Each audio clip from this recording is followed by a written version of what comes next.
Au niveau de ton ventre, c'est pas top. Pas vraiment malade, mais pas vraiment en forme non plus. Tu souffres régulièrement de douleurs abdominales, de ballonnements, de flatulences, de diarrhée, de constipation, mais aussi de fatigue inexpliquée, de maux de tête, de douleurs articulaires, de petits problèmes cutanés, de nez bouché et de sautes d'humeur. Ça en fait une sacrée liste. Même ton armoire à pharmacie a du mal à suivre. Et s'il y avait un point commun à tous ces symptômes? Salut à tous et bienvenue dans cette nouvelle vidéo. Moi c'est Frédéric Asbelos, je suis naturopathe fonctionnel et j'accompagne celles et ceux qui veulent faire de leur santé une priorité et qui ont compris que rester en bonne santé est sans doute le meilleur investissement pour son avenir et celui de ses proches. Tu en manges tous les jours, peut-être même sans le savoir. Cet or jaune a traversé les âges, il est présent dans nos champs, dans nos assiettes, dans nos traditions et il raconte une histoire riche pour nos vies. Aujourd'hui, je t'emmène à la découverte de ses secrets et de son rôle dans notre quotidien. Je vais donc te parler de blé. Alors, pas d'oseille, de fraîche, de thunes, de flouze, de pognon ou de pépettes, mais bel et bien de blé, la céréale la plus consommée dans nos contrées. Tu seras étonné d'apprendre que ça fait pas si longtemps qu'elle fait partie de notre alimentation. À peine 5000 ans sur les 8 millions d'années d'évolution de l'espèce humaine. Ce sont les Égyptiens qui ont découvert que réduit en farine et mélangé à de l'eau et du sel, certaines sortes de blé pouvaient fermenter, gonfler et être cuites pour produire du pain, bien plus agréable à manger que les bouillies et les galettes. Pour faire un pain digne de ce nom, il faut que la farine contienne une protéine capable de former des liaisons avec l'amidon, ou dit plus simplement capable de l'agglomérer. Cette protéine, c'est le fameux gluten dont on parle si souvent, une sorte de colle si tu préfères. Plus les céréales en sont riches, plus la pâte va lever, le pain prendre du volume et acquérir cette saveur tellement inimitable. Le gluten était peu abondant dans les premières formes de blé cultivées par l'homme, appelées engrains sauvages. Cette céréale primitive permettait de faire des galettes qui levaient légèrement. On ne pouvait pas encore parler de pain, mais les Égyptiens ont réussi à croiser l'engrain sauvage, donc l'ancêtre du blé, avec une autre plante pour fabriquer une nouvelle sorte de blé beaucoup plus riche en gluten. Tout au long de l'histoire, les hommes se sont appliqués à faire des croisements et à sélectionner les variétés de blé les plus riches en gluten pour faire les plus beaux pains. Oui, sauf qu'en 5000 ans, qui est en fait une période très courte à l'échelle de l'évolution, notre système digestif n'a pas eu vraiment le temps de s'adapter pour permettre sa digestion et son assimilation complète.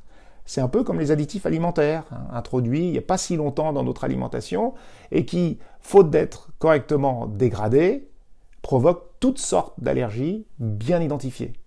Mais bon, globalement, le blé a été plutôt une bénédiction pour l'humanité. Les avantages surpassant très largement les inconvénients. Les hommes s'en sont vite aperçus, ils ont pris soin de sélectionner les meilleures espèces, c'est-à-dire celles qui résistaient le mieux aux intempéries, et qui produisait les plus beaux épis. Mais depuis quelques années, quelques dizaines d'années même, avec la démographie galopante, l'homme a opéré des modifications dans le génome des blés, c'est-à-dire dans sa structure interne, surtout à l'aide de techniques génétiques qui ont donné naissance à de nouveaux blés dans le but d'augmenter les rendements, de résister aux maladies et de pouvoir satisfaire une demande croissante. Bon, c'est une bonne chose, ça permet de nourrir de plus en plus de monde.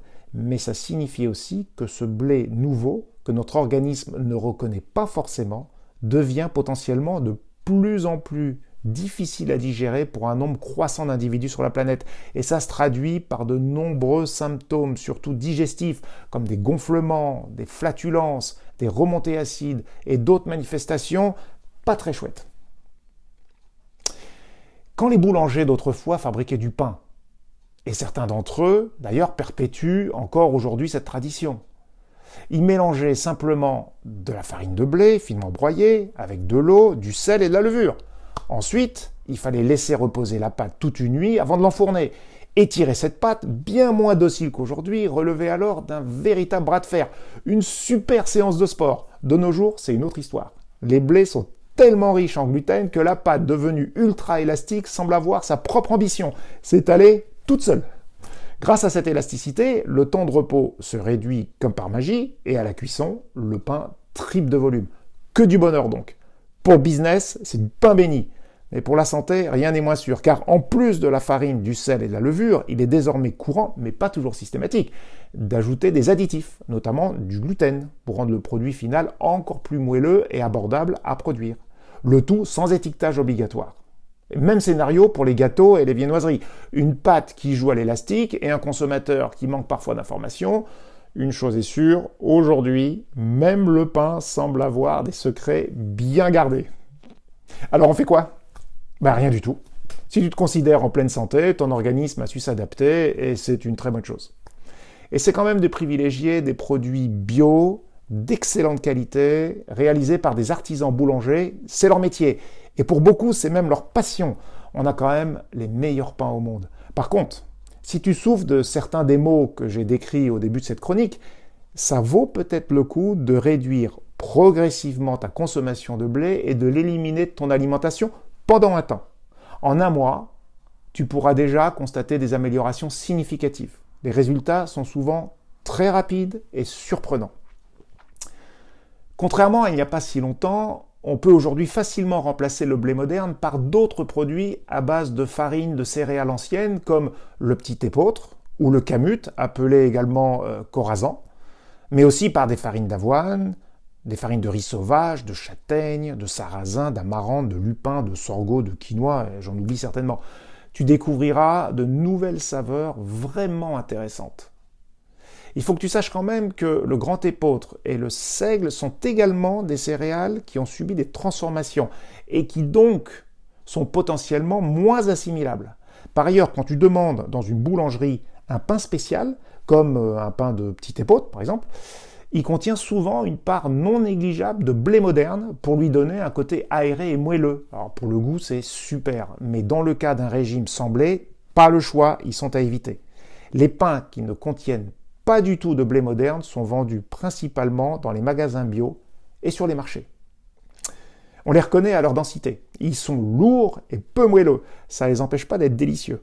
Le mieux, c'est de demander leur composition. En tout cas, rassure-toi, il ne s'agit pas, bien entendu, d'éliminer définitivement la bonne baguette chaude croustillante de ton alimentation, mais juste pour un temps. Quand tu iras mieux, tu pourras progressivement en reprendre et voir ce qu'il se passe. C'est tout simple.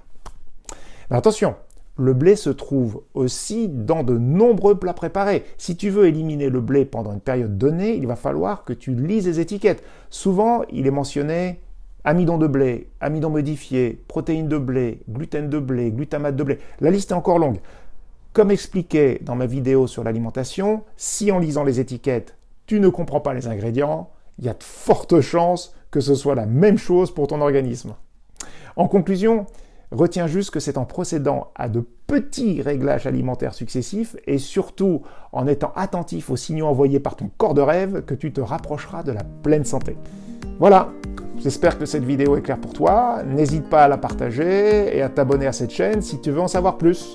Tu peux aussi me laisser un petit commentaire, ça me fait toujours plaisir. Je te dis à bientôt pour une prochaine chronique passionnante. Prends soin de toi.